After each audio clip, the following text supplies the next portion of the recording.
സതീശൻ ഷാഫി സഖ്യത്തെ വെട്ടിലാക്കി പാലക്കാട്ടെ UDF ജയത്തിന് പിന്നിൽ തങ്ങളാണെന്ന് ജമാഅത്തെ ഇസ്ലാമിയും SDPIയും സന്ദീപ് വാര്യരും പരസ്യമായി പ്രസ്താവനകൾ നടത്തിയതോടെ നാണം കെട്ടു കോൺഗ്രസ്. പാർട്ടി നേതാക്കൾ പോലും അറിയാതെ മുച്ചട്ടി കമ്മിറ്റിക്കാർ നടത്തിയ ബാന്ധവത്തിൽ മറുപടി പറയാൻ കഴിയാതെ കോൺഗ്രസ് നേതാക്കൾ. അതിനിടെ ദേശീയ നേതൃത്വത്തിന് തെരഞ്ഞെടുപ്പ് ചുമതല വഹിച്ചയാൾ നൽകിയ റിപ്പോർട്ടും സതീശനും ഷാഫിക്കും എതിരാണ് എന്ന വിവരവും പുറത്തു വന്നു കഴിഞ്ഞു. രാഹുൽ ഗാന്ധി ആവശ്യപ്പെട്ടതനുസരിച്ച് നൽകിയ റിപ്പോർട്ടിലാണ് ഇവരുടെ നടപടികൾക്കെതിരെ പരാമർശങ്ങളുള്ളത്. ഉപതെരഞ്ഞെടുപ്പിൽ മികച്ച പ്രവർത്തനമാണ് കോൺഗ്രസ് നടത്തിയതെന്ന പ്രതിപക്ഷ നേതാവ് VD സതീശൻ്റെ അവകാശവാദം തള്ളിക്കൊണ്ട് AICC സെക്രട്ടറി PV മോഹനാണ് കേന്ദ്ര നേതൃത്വത്തിന് റിപ്പോർട്ട് നൽകിയിരിക്കുന്നത്. തൃശ്ശൂർ, പാലക്കാട്, എറണാകുളം, ഇടുക്കി, കോട്ടയം ജില്ലകളുടെ ചുമതല PV മോഹനാണ്. പരാജയപ്പെട്ട രമ്യ ഹരിദാസിനെ ഉടനെ തന്നെ വീണ്ടും സ്ഥാനാർത്ഥിയാക്കുന്നതിൽ സംസ്ഥാന ചുമതലയുള്ള AICC ജനറൽ സെക്രട്ടറി ദീപാദാസ് മുൻഷിയും PV മോഹനും എതിർപ്പ് പറഞ്ഞിരുന്നു. എന്നാൽ KC വേണുഗോപാൽ കളത്തിലിറങ്ങി ചേലക്കരയുടെ കൂടി ചുമതലയുണ്ടായിരുന്ന മോഹനെ പാലക്കാട് മാത്രമാക്കി ചുമതല ചുരുക്കിയിട്ടാണ് കളികൾ നടത്തിയത്. ഇക്കാര്യങ്ങളും റിപ്പോർട്ടിൽ ഉണ്ടെന്നാണ് സൂചന. SDPI വിജയാഘോഷ പ്രകടനത്തിലുള്ള അതൃപ്തി ലീഗ് നേതൃത്വം അറിയിച്ചു കഴിഞ്ഞു. ജമാഅത്തെ ഇസ്ലാമിയും SDPIയും കൂടെ കൂട്ടിയത് തങ്ങളെ അറിയിക്കാതെയായിരുന്നു എന്നതാണ് ലീഗ് അണികൾ ഉയർത്തുന്ന വിമർശനം. തുടക്കകാലത്ത് സമുദായ സംഘടന എന്ന നിലയിൽ നിൽക്കുകയും ഓരോ മണ്ഡലത്തിലെയും സ്ഥാനാർത്ഥികളെ നോക്കി പിന്തുണച്ചും പോന്നിരുന്ന ജമാഅത്തെ ഇസ്ലാമി പിന്നീട് രാഷ്ട്രീയ പ്രവർത്തന രംഗത്തേക്ക് ഇറങ്ങുകയും വർഗീയ അടിസ്ഥാനത്തിൽ മുസ്ലിം ജനങ്ങളെ സംഘടിപ്പിക്കാൻ തുടങ്ങുകയുമായിരുന്നു. അന്നു മുതൽ അവർ കടുത്ത വർഗീയ നിലപാടിലേക്ക് നീങ്ങി.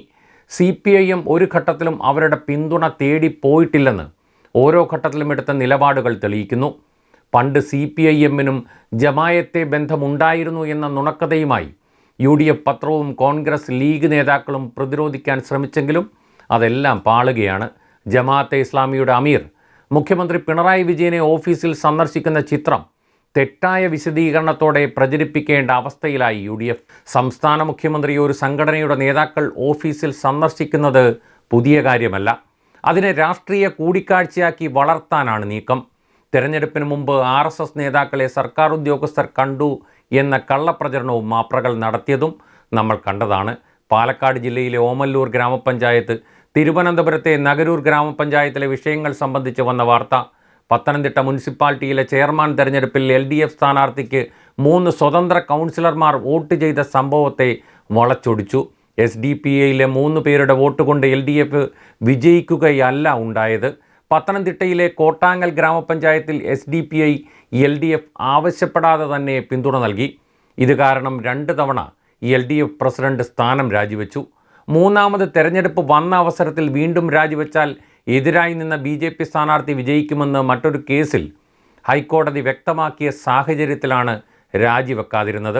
വസ്തുതകൾ ഇതായിരിക്കെ കിട്ടുന്നതെന്തും വളച്ചൊടിച്ച് തങ്ങൾക്ക് കുടപിടിക്കുന്ന മാധ്യമങ്ങളെ കൂട്ടുപിടിച്ച് വ്യാജ വാർത്തകൾ ചമച്ച് പാർട്ടിക്കെതിരെ തിരിച്ചുവിടുവാനുള്ള ഗൂഢമായ തന്ത്രമാണ് ഇതിലൂടെ UDF നടത്തിയത്. അതാണ് പൊളിഞ്ഞിരിക്കുന്നത്. സതീശൻ്റെ മുഖപത്രമായ മനോരമയ്ക്കെതിരെ പാർട്ടി നടപടിയിലേക്ക് നീങ്ങിയതോടെ കള്ളമാപ്രകൾ വായാടിത്തം കുറച്ചിട്ടുണ്ട്.